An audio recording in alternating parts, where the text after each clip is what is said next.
ಗುರುಮಾತೆಯರೇ ಹಾಗೂ ನನ್ನ ಪ್ರೀತಿಯ ಗೆಳೆಯ ಗೆಳತಿಯರೇ, ನಿಮಗೆಲ್ಲರಿಗೂ 78ನೆಯ ಸ್ವಾತಂತ್ರ್ಯ ದಿನಾಚರಣೆಯ ಶುಭಾಶಯಗಳು. ಬಂಧುಗಳೇ, ಭಾರತ ದೇಶವು ಇಂದು ಜಾಗತಿಕವಾಗಿ ತನ್ನ ಹೆಜ್ಜೆ ಗುರುತುಗಳನ್ನು ಮೂಡಿಸಿದೆ. ಜಗತ್ತಿನ ಸೂಪರ್ ಪವರ್ ಕಂಟ್ರಿ ಆಗುವತ್ತ ದಾಪುಗಾಲು ಇಡುತ್ತಾ ಇದೆ. ಇದು ಭಾರತೀಯರಾದ ನಮಗೆಲ್ಲ ಅಭಿಮಾನದ ಸಂಗತಿಯನ್ನು ತರುವಂತಹ ಸಂಗತಿಯಾಗಿದೆ. ಈ ಸಂದರ್ಭದ ಸಂಭ್ರಮದಿಂದ ಒಂದಿಷ್ಟು ಹಿಂದಕ್ಕೆ ಹೋಗಿ ನಮ್ಮ ದೇಶದ ವ್ಯವಸ್ಥೆಯನ್ನು ತಿಳಿದುಕೊಂಡಾಗ ನಮಗೆ ಬಹಳ ನೋವಾಗುತ್ತದೆ. 2.5 ಶತಮಾನಗಳ ಹಿಂದೆ ಈ ಭಾರತ ದೇಶವನ್ನು ಯುರೋಪಿನ ರಾಷ್ಟ್ರಗಳಾದ ಇಂಗ್ಲೆಂಡ್, ಫ್ರಾನ್ಸ್, ನೆದರ್ಲ್ಯಾಂಡ್ ಮತ್ತು ಪೋರ್ಚುಗಲ್ ದೇಶಗಳು ಆಳಿವೆ. ಅದರಲ್ಲಿ ವಿಶೇಷವಾಗಿ ಇಂಗ್ಲೆಂಡ್ ದೇಶದ ಆಂಗ್ಲರು ನಮ್ಮ ದೇಶದ ವ್ಯವಸ್ಥೆಯ ಆಡಳಿತ ವ್ಯವಸ್ಥೆಯನ್ನು ತಮ್ಮ ಕೈಯಲ್ಲಿ ಇಟ್ಟುಕೊಂಡಿದ್ದರು.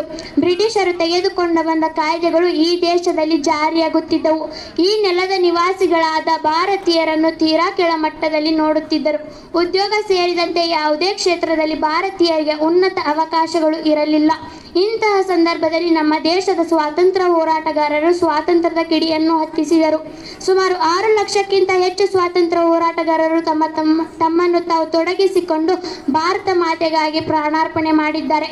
ಅವರುಗಳಲ್ಲಿ ಮಹಾತ್ಮ ಗಾಂಧೀಜಿ, ಸರ್ದಾರ್ ವಲ್ಲಭಾಯಿ ಪಟೇಲ್, ಬಾಲ್ ಗಂಗಾಧರ್ ತಿಲಕ್, ಸಂಗೊಳ್ಳಿ ರಾಯಣ್ಣ, ಮಹಾದೇವ್ ಮೈಲಾರ್, ಸಂಗೂರು ಕರಿಯಪ್ಪ ಹಾಗೂ ಹಳ್ಳಿಕೇರಿ ಗುದ್ಲೆಪ್ಪ ಇನ್ನೂ ಮುಂತಾದ ಸ್ವಾತಂತ್ರ್ಯ ಹೋರಾಟಗಾರರು ತಮ್ಮ ಪ್ರಾಣಾರ್ಪಣೆ ಮಾಡಿದ್ದಾರೆ. ಇಂತಹ ಸ್ವಾತಂತ್ರ್ಯ ಹೋರಾಟಗಾರರ ತ್ಯಾಗ ಬಲಿದಾನದಿಂದ ಇಂದು ಸ್ವತಂತ್ರಗೊಂಡಿದೆ.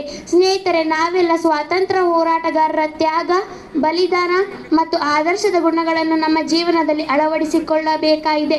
ಸ್ನೇಹಿತರೆ, ಸ್ವಾತಂತ್ರ್ಯ ಸಿಕ್ಕಾಗ ಈ ದೇಶದ ಸಾಕ್ಷರತೆ 14%, ಈಗ 80%ಕ್ಕಿಂತಲೂ ಹೆಚ್ಚಾಗಿದೆ. ಕಳೆದ 76 ವರ್ಷಗಳಲ್ಲಿ ಭಾರತ ಹಲವಾರು ದೇಶಗಳಲ್ಲಿ ತ್ರಿವಿಕ್ರಮನಂತೆ ಮುನ್ನಡೆದಿದೆ ಹಾಗೂ ಆಂತರಿಕ ಸವಾಲುಗಳೊಂದಿಗೆ ಬಾಹ್ಯ ಸವಾಲುಗಳನ್ನು ಎದುರಿಸುತ್ತಿದೆ.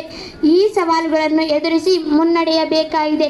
ಸ್ನೇಹಿತರೆ, ನಾವೆಲ್ಲ ಜಾತಿ, ಧರ್ಮ, ಭಾಷೆ ಹೆಸರುಗಳಲ್ಲಿ ಕಚ್ಚಾಡದೆ ಬಹುತ್ವದ ಆಶಯಗಳನ್ನು ನಮ್ಮಲ್ಲಿ ಬೆಳೆಸಿಕೊಂಡು ನಾವೆಲ್ಲ ಒಂದೇ ತಾಯಿಯ ಮಕ್ಕಳಂತೆ ಬದುಕನ್ನು ಕಟ್ಟಿಕೊಳ್ಳಬೇಕಾಗಿದೆ. ಸರ್ಕಾರದಿಂದ ಸಿಗುವ ಅವಕಾಶಗಳನ್ನು ಬಳಸಿಕೊಂಡು ಉತ್ತಮ ಪ್ರಜೆಗಳಾಗುವತ್ತ ನಾವೆಲ್ಲ ಪ್ರಯತ್ನಿಸಬೇಕಾಗಿದೆ.